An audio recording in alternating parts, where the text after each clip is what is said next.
নবীর শাফাআতে জান্নাত হবে আমার, সেই নবীকে স্বপ্নে দাও গো দিদার, সেই নবীকে স্বপ্নে দাও গো দিদার।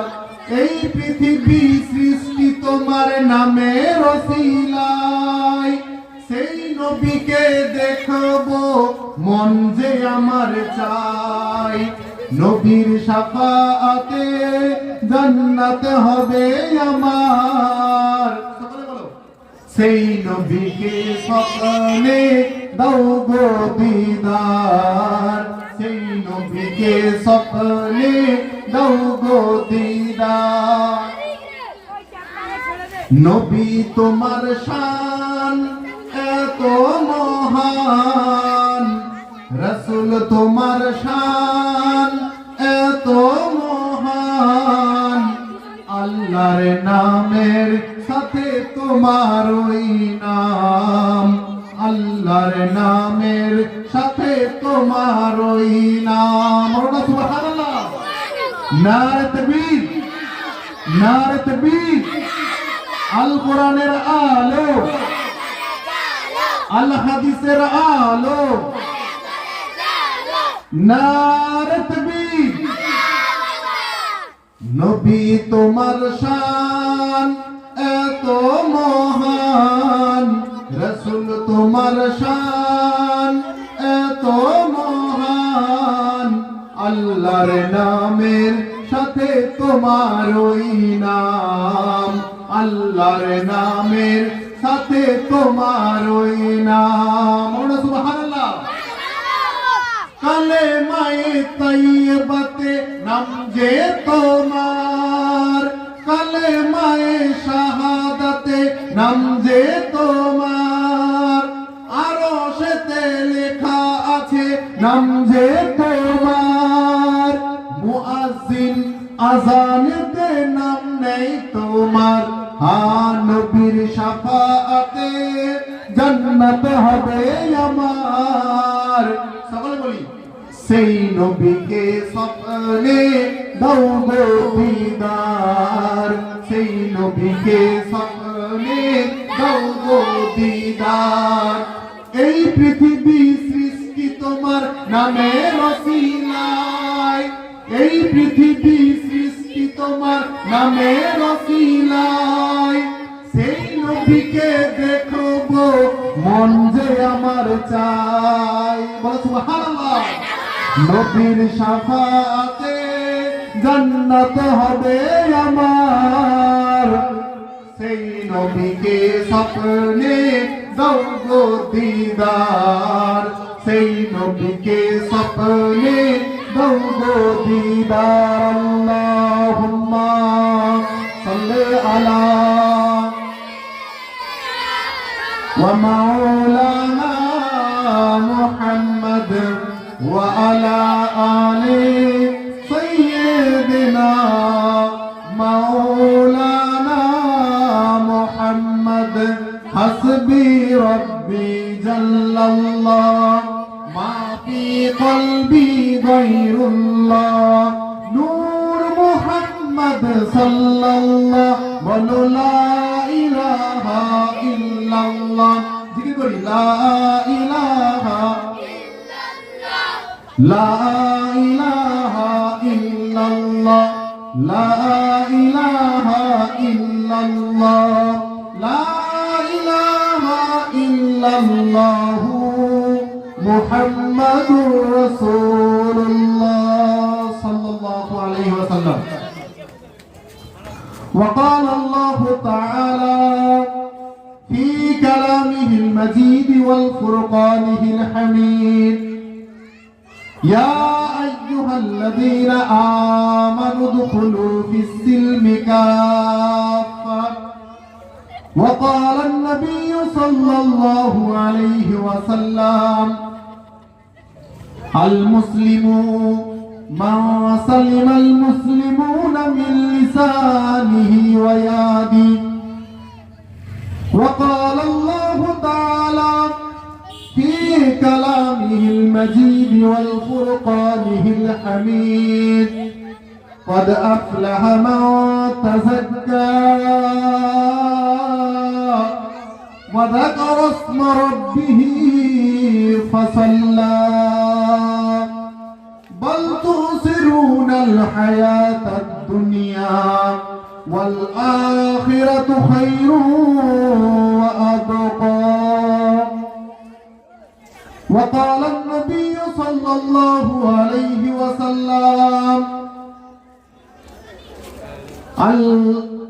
الإيمان بضع وسبعون شعبة الإيمان بضع وسبعون شعبة فأفضلها قوله لا إله إلا الله وأدناها إماطة الأذى عن الطريق والحياء شعبة من الإيمان أو قال عليه الصلاة والسلام আল্লাহ রাব্বুল আলামিনের কাছে লাখ কোটি শুকরিয়া যে তিনি আমাদেরকে বড় ভালোবেসে এই রকম একটি জান্নাতের বাগানে বসার তৌফিক দান করেছে। তাই সকলে একবার চিল্লে বলি আলহামদুলিল্লাহ। যেই নবীকে তৈরি না করলে আল্লাহ কোনো কিছু তৈরি করতেন না, আমার আপনার নবী দো জাহানের বাদশা সাইয়্যিদুল মুরসালিন রাহমাতুল লিল আলামিন, এমনকি আল্লাহ রাব্বুল আলামিনের নবী জনাবে মুহাম্মদুর রাসূলুল্লাহ, সকলে বলেন সাল্লাল্লাহু আলাইহি ওয়াসাল্লাম, তার প্রতি লাখ কোটি দরুদ ও সালাম বর্ষিত হোক। সকলে একবার অন্তরের অন্তঃস্থল থেকে আমরা বলি সাল্লাল্লাহু আলাইহি ওয়াসাল্লাম। আজকের এই পুত পবিত্র মাহফিলে সভাপতি যিনি আসন অলঙ্কৃত করেছেন, আপনাদের এই এরিয়া মসজিদে মুনাজ্জাম মাকতাবের সুযোগ্য শিক্ষক হাফেজ জামিলুল ইসলাম সাহেব, তার সাথে সাথে আজকের এই মাহফিলে যত কমিটির ভাইরা আছেন, সামনে উপবিষ্ট আমার সমস্ত দিনদরদি মুসলমান ভাইয়েরা, পর্দা নসিনা আমার আম্মা জানেরা, এবং আগন্তুক যত ওলামায়ে হযরতগণ এসেছেন, সবাইকে আজকের এই পুত পবিত্র মাহফিলের পক্ষ হতে সালাম, অভিনন্দন, শুভেচ্ছা জানানো হচ্ছে। পার্শ্ববর্তী যদি আমার কোনো নন মুসলিম ভাইও থাকেন, আজকের এই মাহফিলের পক্ষ হতে তিনাদেরকেও শুভেচ্ছা অভিনন্দন জ্ঞাপন করা হচ্ছে। যদি কোনো আমার নন মুসলিম ভাইরা থাকেন, আসতে পারেন। এই মাহফিল শুধু আমরা মনে করি মুসলমানদের না, আমরা মনে করি সবার, ঠিক কিনা? কিসের জন্য? আমরা জানি আল্লাহ রাব্বুল আলামিন তামাম বিশ্বের সমস্ত মানুষের সমস্ত সৃষ্টির রব, চিল্লা বলেন ঠিক কিনা? এবং হযরত মুহাম্মদুর রাসূলুল্লাহ সাল্লাল্লাহু আলাইহি ওয়াসাল্লাম তামাম বিশ্বের সমস্ত মানুষের সমস্ত মাখলুকাতে আল্লাহ নবী রাসূল করে দুনিয়ার বুকে পাঠিয়েছেন, ঠিক কিনা? সুতরাং আপনারাও এসে এখানে অংশগ্রহণ করতে পারেন। এখানে এলে আমার বাপেরা, আমার আম্মা জানেরা, আমার ভাইয়েরা ক্যারেক্টার পরিবর্তন হবে। কেননা আল্লাহ সুবহানাহু ওয়া তাআলা আল্লাহর হাবিবকে এত গুণে গুণান্বিত করেছিলেন, এই রকম গুণ আল্লাহ আর কাউকে দেননি। আর আল্লাহ কাউকে দিয়েছেন? কাউকে দেননি। তাই আমি অনুরোধ করব, এদিক ওদিক যিনারা ঘোরাফেরা করছেন, বিশেষ করে দোকানে বাবার যে সমস্ত ভাইরা দাঁড়িয়ে আছেন, দয়া করে যদি এসে বসেন তাহলে আমি খুব আনন্দিত হতাম। এবং আল্লাহ রাব্বুল আলামিন এই যে আপনারা আসবেন, এর জরিয়া করে আল্লাহ আপনাদের বিগত দিনের গুনাহগুলোকে ক্ষমা করবেন। যিনারা বাপ বসে আছেন একটু সামনে চলে আসেন দেখি। আজকের মতো দিনে অনেকে ভাবছেন ধুলো, এই ধুলো লাগলেও গুনাহ আল্লাহ ক্ষমা করবেন। ভাই সামনে চলে আসুন, চলে আসুন, ডাকতেছি ভাই, চলে আসুন। নইলে আমাদের আসার কি দরকার ছিল? এত দূর থেকে এলাম। স্কুল মাদ্রাসা করে তারপরে আপনারা যেহেতু আমন্ত্রণ করেছেন আসতে হয়েছে, সুতরাং আমারও কষ্ট হয়েছে। আমার মাদ্রাসা হলদিয়াতে ঢেকুয়া ফারুকিয়া হাই মাদ্রাসা, সেখানে আমি শিক্ষকতা করি। এত দূর থেকে যেহেতু আপনাদের সম্মানে আপনাদেরকে কিছু নসিহত করার জন্য এসেছি, সুতরাং আপনারা দয়া করে যারা দাঁড়িয়ে আছেন সামনে চলে আসেন। চলে আসেন আমার ভাইরা, এখানে বসলেই লাভ। আমার ভাইরা, আল্লাহ রাব্বুল আলামিন তাআলা কোথায় ছিলাম? অনেকে ভাবে যদি এখানে নাচ গান হাঙ্গামা হতো, প্রচুর লোকের সমাগম হতো, এতজন যে আছেন এর থেকে ডবল হতো। কিন্তু মানুষ যদি দিনের এই মাহফিলের গুরুত্ব বুঝতো, তাহলে এখানেও পুরো কানায় কানায় ভরপুর হয়ে যেত, ঠিক কি না? আল্লাহ সুবহানাহু ওয়া তাআলা এই মাহফিলগুলোকে এত পছন্দ করেন, এতটা ভালোবাসেন। দুনিয়ার কোন মাহফিলকে আল্লাহ রাব্বুল আলামিন এতটা ভালোবাসেন না যতটা ভালোবাসেন আল্লাহ সুবহানাহু ওয়া তাআলা দ্বীনি মাহফিলকে। সুবহানাল্লাহ। আল্লাহ দ্বীনি মাহফিলকে এত পছন্দ করেন, অন্য কোন মাহফিলকে পছন্দ করেন না।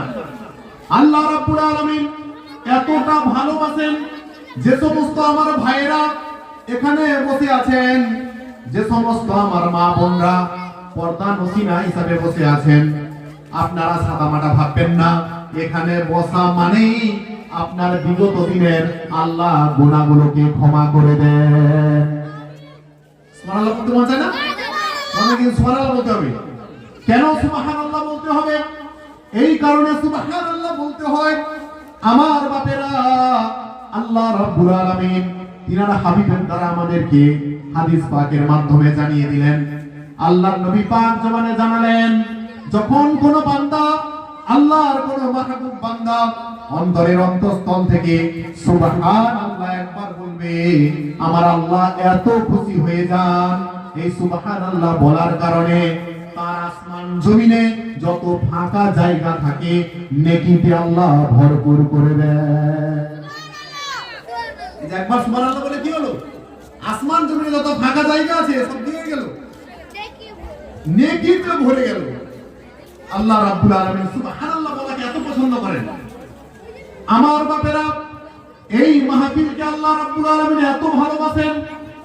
এই প্রখর শীতে ঠান্ডা উপেক্ষা করে আপনারা যে এখানে এসেছেন, আল্লাহ কিন্তু আপনাদের উপরে রাজি হয়ে গেছেন।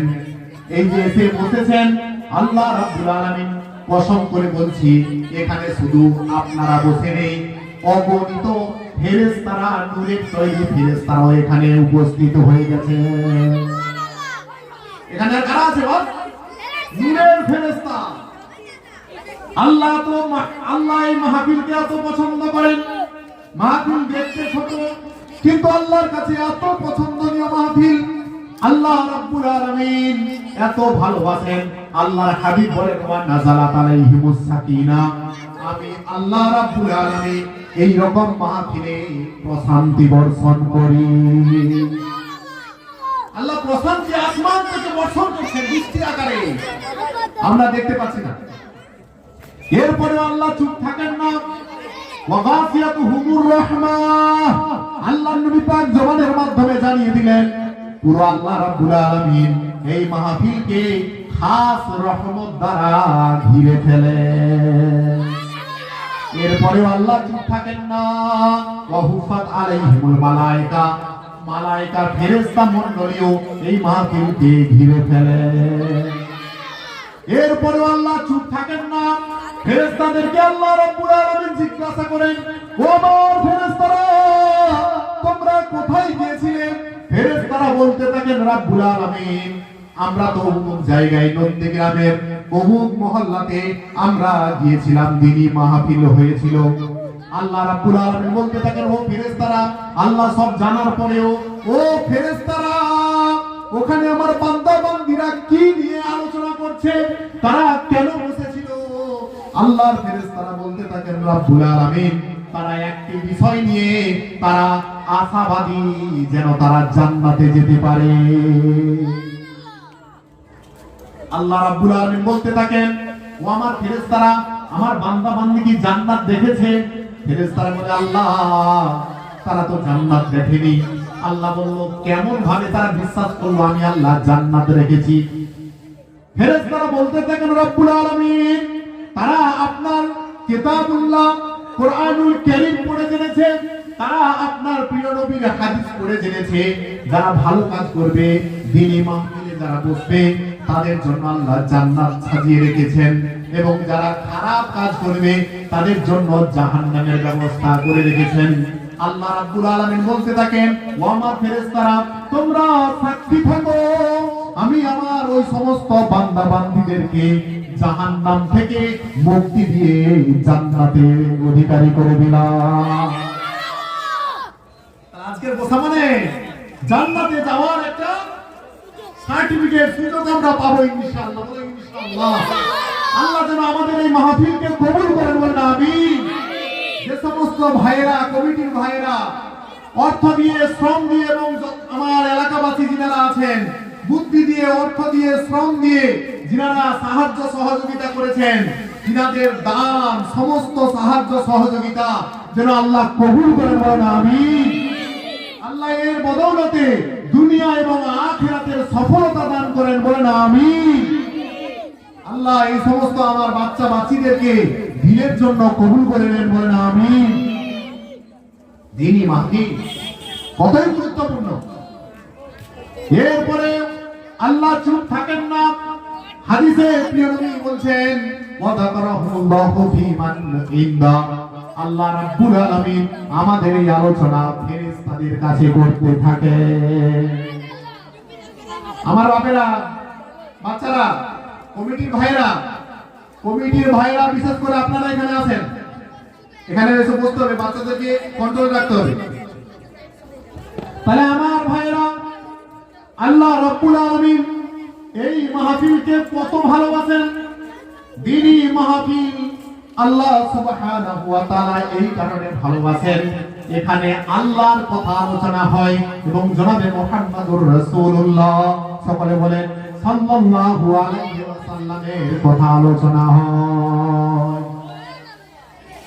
কার কথা আলোচনা হয়? আল্লাহর এবং আল্লাহর হাবিবের কথা আলোচনা হয়। সেই কারণে আল্লাহর কাছে প্রচুর পছন্দনীয়, আল্লাহর কাছে প্রচুর পছন্দনীয়। আমার ভাইরা, আল্লাহ সুবহানাহু ওয়া তাআলা আমাদেরকে বড়ই ভালোবাসেন। হাদিসের মধ্যে পাওয়া যায় আল্লাহ রাব্বুল আলামিন এক একটা বান্দা বান্দীকে এত ভালোবাসেন, একজন মা তার সন্তানকে যতটা ভালোবাসে তার চাইতে বহু গুণে বেশি আল্লাহ এক একটা বান্দা বান্দীকে ভালোবাসে। যদিও সে বান্দা যত বড় করুক না কেন, তারপরে আল্লাহ তাকে ভালোবাসেন।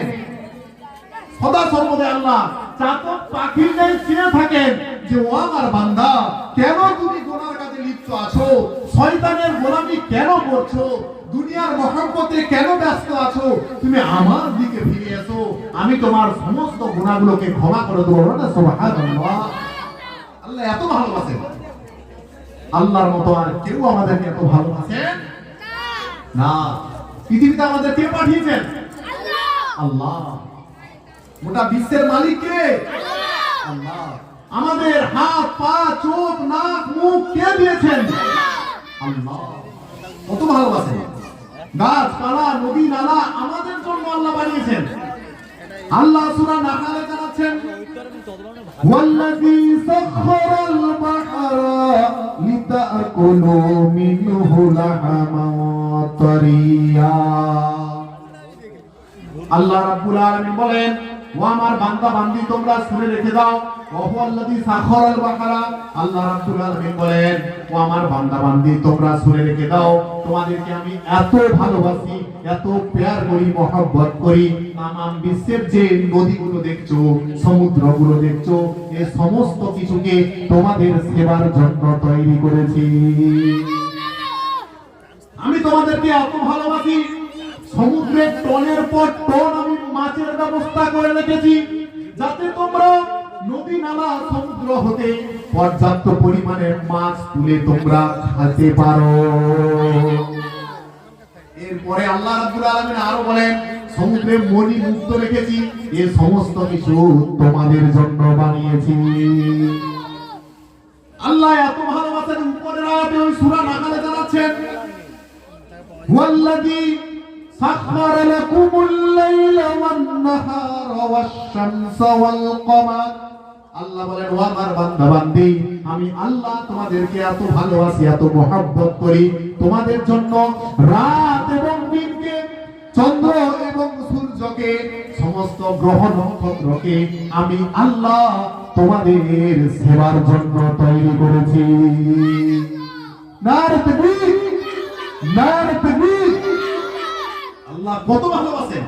24টা ঘন্টা যদি রাত দিতেন, কোন মানুষ কোন প্রাণী বেঁচে থাকতে পারতো? বাচ্চা হলে তাকে রোদে দেয় না কেন? রোদ থেকে আমরা, সূর্যের আলো থেকে ভিটামিন ডি পাই। ভিটামিন ডি হাড় তৈরি করে, মজবুত করে। কোন বাচ্চা যদি রোদে যদি না রাখা হয়, ওই বাচ্চা পঙ্গু হয়ে যাবে। সূর্য উঠলো, সূর্যের অতি বেগুনি রশ্মি গাছের সবুজ পাতায় পড়লো, গাছের সবুজ পাতাতে ক্লোরোফিল আছে। যারা বাচ্চারা পড়াশোনা করে স্কুলে সব জানো, সবুজ পাতা হচ্ছে গাছের রান্নাঘর। সূর্যের আলো গাছের পাতায় পড়লো, অটোমেটিক রান্না তৈরি হলো, ওই রান্না গাছ খেলো, গাছ তরুতাজা হলো, বড় হলো, ফল দিল, সেই ফল আমরা খাই। তাহলে গাছকেও আল্লাহ তৈরি করেছেন আমাদের সেবার জন্য। বলো সুবহানাল্লাহ। আল্লাহ কত ভালোবাসেন। রাত দিন, এমনকি চাঁদ সূর্য, চাঁদকে যদি আল্লাহ না বানাতেন, জোয়ার ভাটা হতো না, ঋতু পরিবর্তন হতো না, গ্রীষ্ম বর্ষা শরৎ হেমন্ত শীত বসন্ত, এই যে ঋতুগুলো পরিবর্তন হতো না। আল্লাহ চাঁদকে তাই আমাদের সেবার জন্য বানিয়েছেন। আল্লাহ যদি সূর্যকে না বানাতেন, কোনো মানুষ কোনো প্রাণী বেঁচে থাকতে পারতো না। আল্লাহ সূর্যকে বানিয়েছেন আমাদের সেবার জন্য। তাই তো লিখেছিলাম, ও আল্লাহ তুমি মহান, ও আল্লাহ মহান, শেষ করা তো যায় না তোমার গুণগান। ও আল্লাহ, সকলে বলো, তুমি মহান, ও আল্লাহ মহান, ও আল্লাহ মহান। তোমার নামে সূর্য ওঠে, রাত্রে ওঠে চাঁদ। বলো সুবহানাল্লাহ। তোমার নামে সূর্য ওঠে, রাত্রে ওঠে চাঁদ। তোমার নামে গগন ভরা তারকা সমাহার।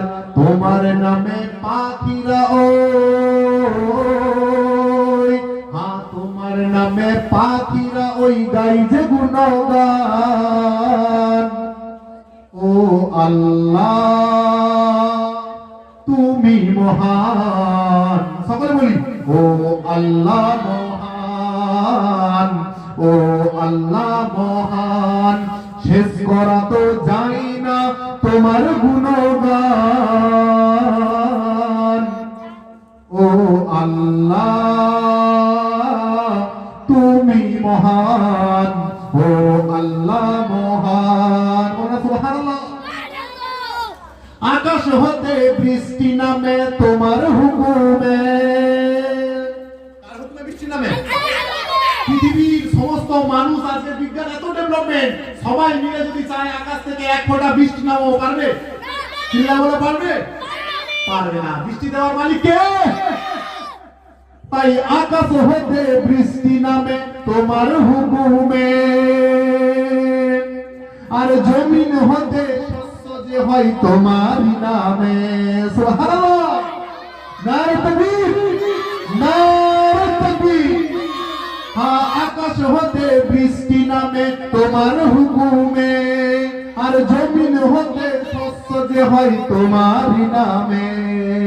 তুমি ছাড়া নাই গো মাবুদ এই ভুবনে, ও আল্লাহ তুমি মহান, ও আল্লাহ মহান, শেষ করা তো যায় না তোমার গুণগান।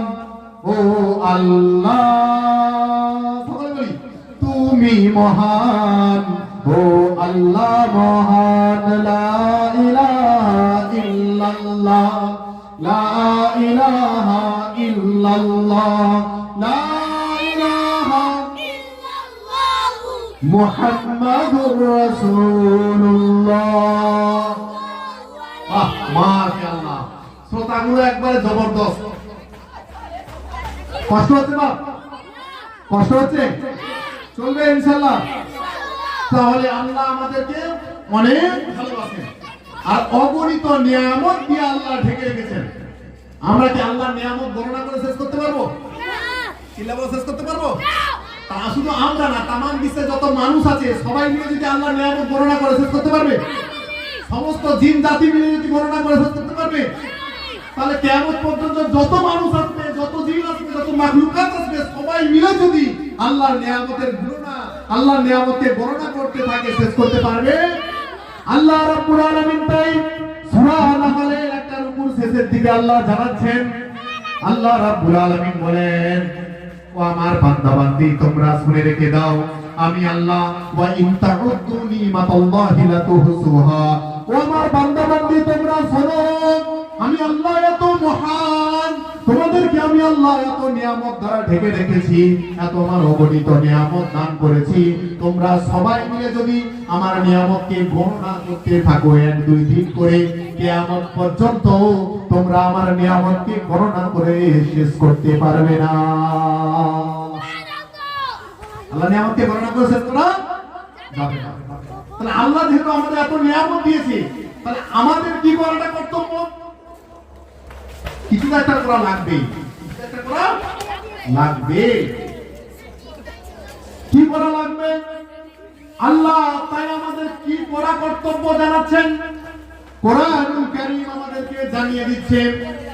আল্লাহ রাব্বুল আলামিন বলেন, ওয়া মা খালাকতুল জিন্না ওয়াল ইনসা ইল্লা লিয়াবুদুন। আল্লাহু আকবার। আল্লাহ রাব্বুল আলামিন বলেন, तमाम বিশ্বের যত জিন আছে, কিয়ামত পর্যন্ত যত জিন আসবে এবং যত জিন জাতি চলে গেছে সবাইকে, এবং কিয়ামত পর্যন্ত যত মানুষ আসবে, যারা আছে যারা চলে গেছে, এবং জিন এবং মানব জাতিকে আমি আল্লাহ বানাতাম না, তবে বানিয়েছি একটি কারণে, যে তারা আমার ইবাদত বন্দী করবে। আল্লাহ আমাদের কেন বানিয়েছেন? ইবাদত বন্দী করার জন্য, অন্য কোনো কারণে না।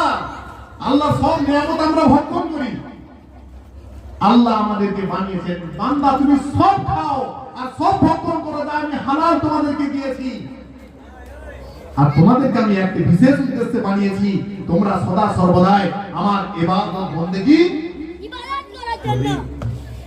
আমার ভাইরা, নামাজ পড়াটা একটা মস্ত বড় ইবাদত, রোজা রাখাটা একটা মস্ত বড় ইবাদত, হজ করা মস্ত বড় ইবাদত। কিন্তু আমার ভাইরা, শুধু নামাজ পড়াটা, আমি যদি নামাজ পড়ে নেই, যদি আমি ভাবি দিনের পুরো সম্পূর্ণ আদায় করে নিয়েছি, এটা ভুল হবে। আমার ভাইরা, নবী শিক্ষা দিচ্ছেন, কোন মানুষের সঙ্গে দেখা হলে হাসি মুখে কথা বলাটাও আল্লাহর নবী বলেন একটা ইবাদত। তাহলে মানুষের সঙ্গে যখন দেখা হবে সালাম দিতে হবে, হাসি মুখে কথা বলতে হবে।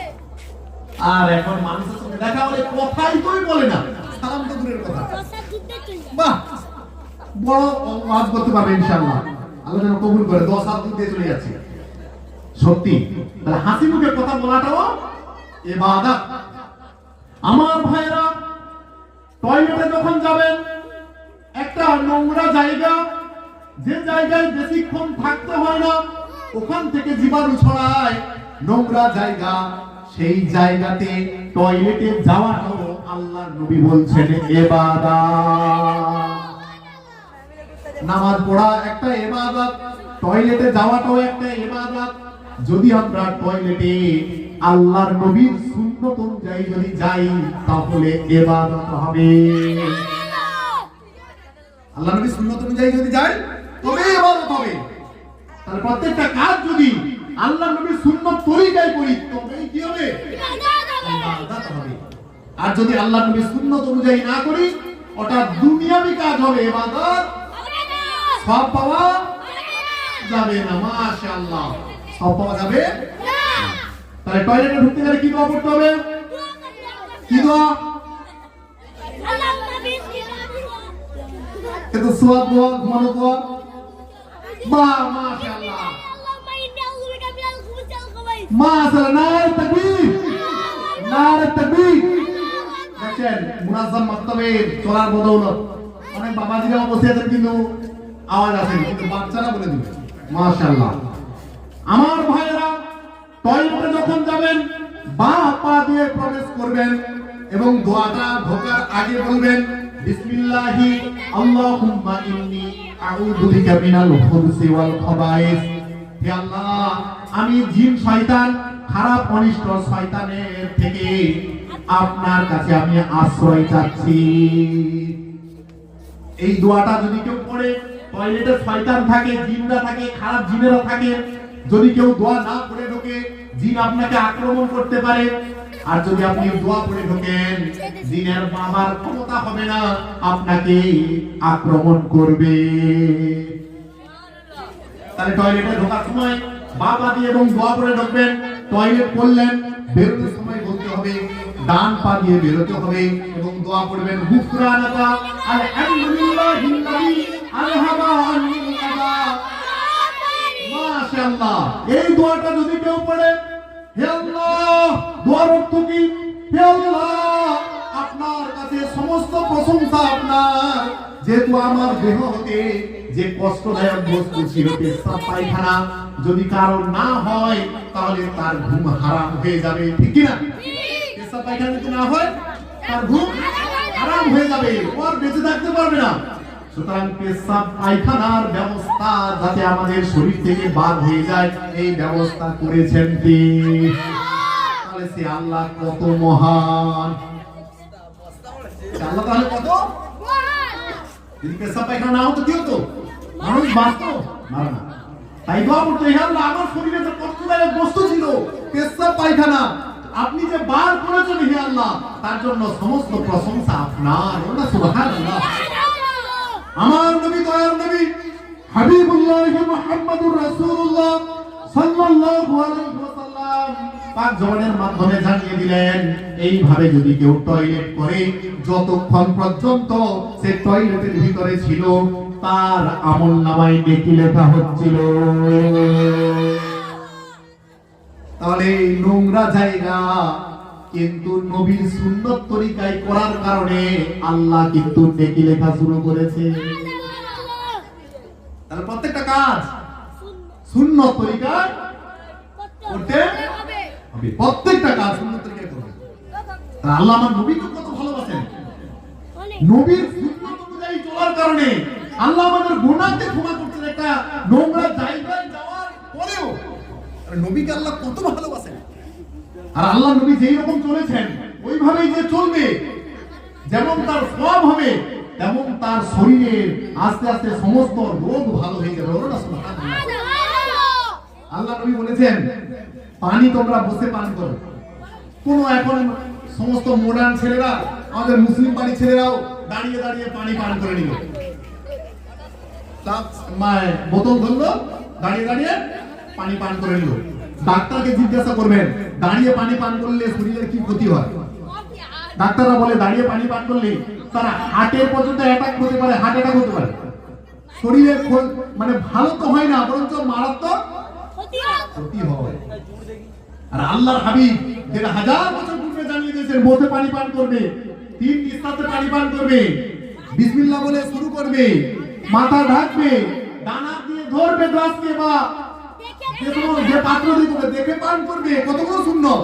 আর পান করা শেষে মাশাআল্লাহ, আলহামদুলিল্লাহ, শুধু আলহামদুলিল্লাহ বললে হবে। তাহলে ডাক্তাররা বলে এইভাবে যদি কেউ পানি পান করে তার শরীরে উপকার হবে, ক্ষতি হবে। আল্লাহ নবীর তরিকা অনুযায়ী চলা আমাদের জন্য কর্তব্য, প্রত্যেকের জন্য কর্তব্য, একবারে ফরজ।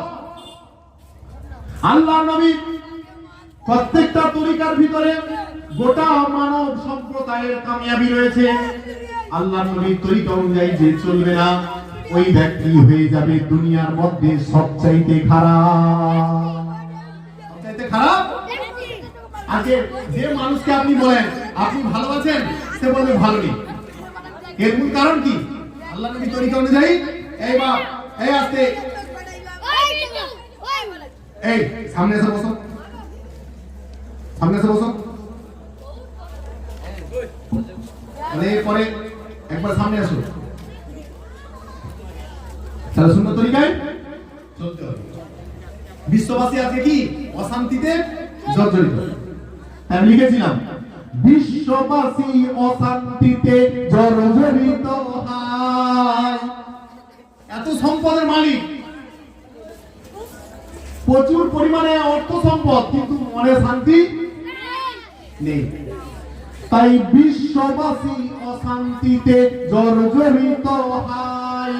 শান্তি পাবো আমরা সবাই নবীর তরিকায়। ঠিক না? শান্তি কোথায় আছে? নবীর তরিকায়।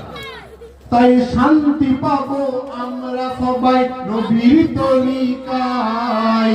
ওগো মানুষ আঁকড়ে ধরো নবীর দামান, তাই নবীর শাফাআতে জান্নাত হবে আমার। সেই নবীকে স্বপ্নে দাও গো দিদার, সেই নবীকে স্বপ্নে দাও গো দিদার। তাহলে নবীর দামান যদি আঁকড়ে ধরি, আমার মনে কিন্তু শান্তি আছে। বাড়িতে খাবার নেই, কিন্তু নবীর সুন্নাত অনুযায়ী যদি চলি, ওই ভুকা অবস্থায়ও কিন্তু অন্তরে শান্তি আল্লাহ ঢেলে দেবেন। আর নবীর তরিকা অনুযায়ী যদি না চলি, অর্থ সম্পদ প্রচুর, কিন্তু শান্তি থাকবে। আমার ভাইরা, আল্লাহর নবীকে তাই মহব্বত করতে হবে। কতটা ভালোবাসতে হবে? নিজের আব্বা মায়ের চাইতেও, নিজের ছেলে মেয়ের চাইতেও, এমনকি নিজের জীবনের চাইতেও আল্লাহর নবীকে যে মহব্বত করবে, আল্লাহ স্বয়ং ওই ব্যক্তিকে মহব্বত করবে। আমার কথা না, আল্লাহ রাব্বুল আলামিনের কথা। আল্লাহ ঘোষণা দিলেন, আমার হাবিব, হাবিব রে আপনি জানিয়ে দেন গোটা বিশ্ববাসীকে, ওয়া ইন কুনতুম তুহিব্বুনাল্লাহ ফাত্তাবিউনি ইউহিব্বুকুমুল্লাহ। আল্লাহ রাব্বুল আলামিন বলেন, ও আমার হাবিব আপনি বলে দেন, যারা আপনাকে ভালোবাসবে, ও আমার হাবিব যারা আপনার ইতাআত করবে, আপনার পদাঙ্ক অনুসরণ করবে, আমি আল্লাহ ঘোষণা করে দিলাম ওই ব্যক্তিকে আমি আল্লাহ ভালোবাসবো। যারা আপনার পদাঙ্ক অনুসরণ করবে, ও আমার হাবিব আপনাকে আমি এত ভালোবাসি, আপনাকে এত আমি মহব্বত করি, যারা আপনার অনুসরণ করবে, আপনার সুন্নাত অনুযায়ী চলবে, তারা যেন আমি আল্লাহ আমার ইতাআত করবে। আর যারা আপনাকে ভালোবাসবে, আপনার তরিকা অনুযায়ী চলবে, আমি আল্লাহ এত ওই বান্দা বান্দির উপর খুশি হয়ে যাই, তাদের বিগত দিনের আমি আল্লাহ সমস্ত গুনাহ ক্ষমা করে দেই। তাই তো আল্লাহ রাব্বুল আলামিন শেষের দিকে বলছেন, ওয়ায়াগফির লাকুম যুনুবাকুম। এখানে ভালো করে ধ্যানের সাথে শুনবেন, আলেম ওলামারা বুঝতে পারবেন। আল্লাহ রাব্বুল আলামিন যানবুন মানে গুনাহ, আল্লাহ বহুবচন শব্দ ব্যবহার করেছেন যুনুব। যানবুনের বহুবচন শব্দ যুনুব। আল্লাহ এখানে বলতে পারতেন একটা গুনাহ আমি ক্ষমা করব, কিন্তু আল্লাহ জানাচ্ছেন, ও আমার বান্দা বান্দি, আমার হাবিবকে যদি তোমরা ভালোবাসতে থাকো, আমি আল্লাহ এত খুশি হয়ে যাব, তার কারণে বিগত দিনের সমস্ত গুনাহকে আমি আল্লাহ ক্ষমা করে দেব।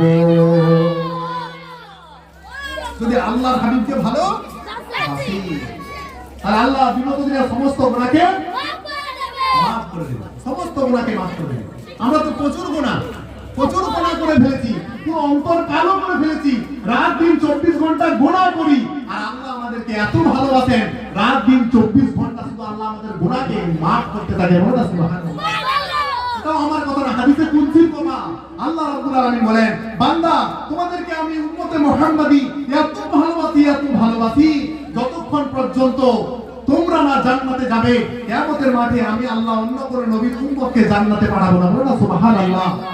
আমাদেরকে আল্লাহ এত ভালোবাসেন, আল্লাহ বলে ও আমার বান্দা বান্দি রাত দিন 24 ঘন্টা তোমরা গুনাহ করতে থাকো, আর আমি আল্লাহ রাত দিন 24 ঘন্টা তোমাদের গুনাহগুলোকে ক্ষমা করতে থাকি। বলো না সুবহানাল্লাহ। কত ভালোবাসেন আল্লাহ নবীকে, ভালোবাসলে আল্লাহ আমাদেরকে ভালোবাসেন। আমার ভাইরা, আল্লাহর নবীকে ভালোবাসার অর্থটা কি? সম্পূর্ণভাবে আল্লাহর নবীর তরিকা অনুযায়ী চলতে হবে। তাই তো আল্লাহ রাব্বুল আলামিন অনেকে নামাজ পড়ে রোজা রাখে না, আবার অনেকে রোজা রাখে নামাজ পড়ে না, আবার অনেকে নামাজ পড়ে মিথ্যে কথা বলে, আবার অনেকে রোজা রাখে লোকের গীবত করে। তাহলে কিন্তু ওই ব্যক্তি পূর্ণ মুসলমান হতে পারল না।